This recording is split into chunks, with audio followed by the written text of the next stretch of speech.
kw'igenekerezo rya 28 Nzero uno mwaka, Nyeniteka Emmanuel SINZOHAGERA arongoye Inama Nkenguzamateka yarahaye umubonano umukuru w'umugwi w'igihugu ujejwe gukinga no kurwanya ihonyabwoko, ivyaha vyo mu ntambara n'andi mabi akorerwa ikiremwa muntu Dieu MUTABAZI. Bakaba baganiriye ku bijanye n'intererano Reta canke izindi nzego zotanga, ku bijanye n'ivyasabwe mw'itangazo ryasohowe n'Inama Nshingamateka na Nkenguzamateka mu nyuma y'icegeranyo cashikirijwe n'umugwi CVR mu kwezi kwa Kigarama umwaka w'2021 cerekana aho uwo mugwi ugejeje ibikorwa vyawo. Dieu MUTABAZI arongoye uwo mugwi yarashikirije ivyavugiwe muri uwo mubonano. Twari twasavye uyu mubonano kugira ngo dushobore gutanga intererano kuvyerekeye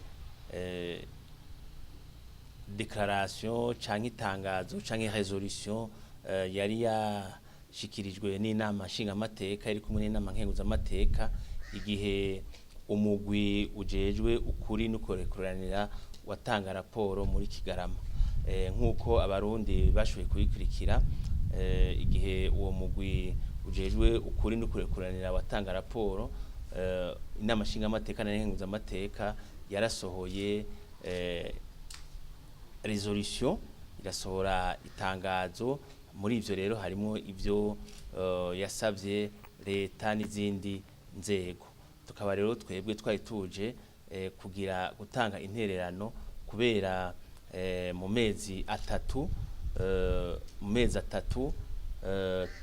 tuzokwibuka hafi imyaka 50 iheze uko ujya mugwi wabivuze, mugwi ujejwe ukuri no kurekuranira hazoba haheze imyaka 50 ihonyabwoko ry'abahutu n'isinzikaza ry'agatakazi na muntu ku bahutu, abatutsi n'abatwa bibaye. Tukaba rero twifuza yuko iyo tariki igeze hoba hariho nk'itegeko canke ijambo canke ikindi kintu kiza gifasha abarundi kurekuriranira no kubana neza, congera kandi kikaza gifasha ababikoze n'ababikorewe guhana ikigongwe.